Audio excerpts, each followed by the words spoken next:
Yo, what up? It's just Mike in another episode of the ABV. Now, today we're going to be trying something from Michelob. It's something that I had before when I first started getting into different kind of beers and more crafts, well, the craft side of beers and craft style beers. It was something I liked back in the day, and I wanted to try it today to see if I still liked it. And a lot of you probably see it in the stores and don't know whether to get it or not. But this is the Michelob Amber Bock, and it's 5.2% ABV. It's brewed by Michelob Brewing, which is, of course, owned by Anheuser-Busch. But today I'm going to try it, so let's pop it open and see what we think. And for those of you who don't know, I use this sometime to pop open my beers. Let's pop this one open, man. Okay. And it is kind of smoking there. Let's go ahead and pour this thing up. Okay, let's see how it is, man. If it's still the same. And it is pouring it very light brown. Well, like a cinnamon. Like a deep cinnamon, you know what I mean? Really carbonated, though. It is a Bock. Man, and I can smell it from here. Really big bready aroma coming off of this thing, and it's really carbonated. But keep in mind, guys, this is like an Anheuser-Busch beer or Michelob type beer, so it is really clean and filtered. This is a not necessary representation of the style for this beer, but, well, more like a version of this for regular beer drinkers. Really malty smell, sort of kind of a grainy smell as well. Just smells like a lager. It almost smells like that Guinness Black Lager, but it is a Bock per se, I guess. But I'm gonna go ahead and try it. And that carbonation looks really good, though.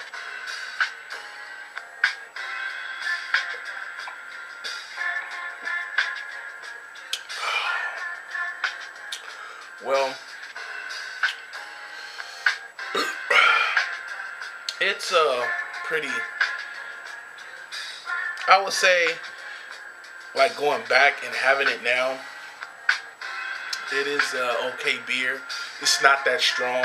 It's definitely what they say. It says Amber Bock, but then at the bottom it says Dark Lager. I had a different one than this one, and it was a different writing. And I don't know if they changed the recipe or not, but this one, it's just, it's more carbonated. It's just like what it is. It's a dark lager. It's like a lager brewed with, I guess, darker malts. There's really not a strong taste on this beer. I would again consider this beer like more of a gateway beer towards deeper styles, because I remember when I first had this, I was thinking it was really roasted and really malty and really deep, and I don't know if they changed the recipe or anything, but it's really a clean, filtered beer. One of my friends said this term. He said it's like a safe beer, and that's what I think. It's a safe kind of beer. For true craft beer drinkers, I definitely don't think it's worth your time unless there's nothing else to grab at the store. Then grab this. You know what I'm saying? But for people who just drink Bud, Miller, Coors, or people who drink more clear lagers, definitely reach for this and see what it's about, because this is definitely going to get you into another style of beer. It's nice, carbonated. It's what you would get in a regular lager, but it's a little more flavor. And that's it. For me, I'll give it a 1 thumb up. For newbies, it's definitely a must try. And we'll be back with the next version of the ABV, man. Doing these light fairs, you know how things go. But I do have to give credit to the Michelob side of Anheuser-Busch, because, you know, they do a whole bunch of different kind of beers, man. I mean, they just do a whole bunch of different styles, and whether it's pumpkin spice, or chocolate lager, vanilla oak, Dunkelweiss, golden draft, honey lager, the Michelob Ultra series. They're always kind of like at least pushing something forward to the public. You know what I mean? Uh, I remember Bud had something called American Ale, and I couldn't get a hold of that. And I'm upset because I really wanted to taste it. And I talked to one of my buddies, Joe D, and he said he thinks it's discontinued, which is kind of like hurting me because I really did want to try it. But I just wish that some of these big macro brewers would kind of step out more and promote other styles of beer other than just their lager.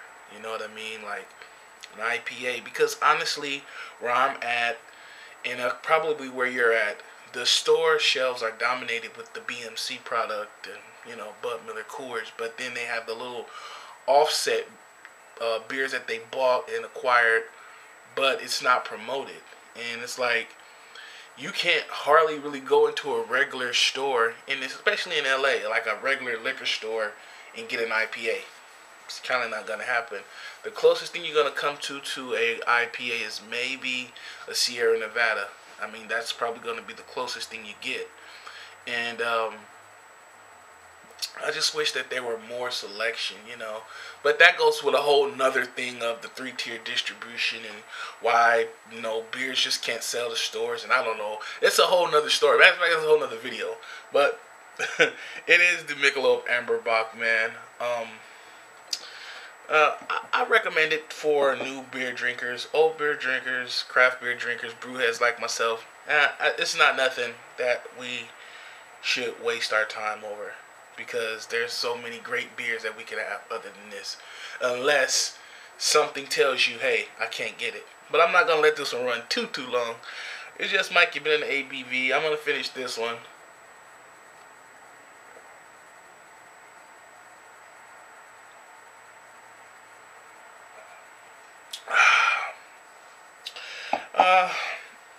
It's okay. It's refreshing, I guess.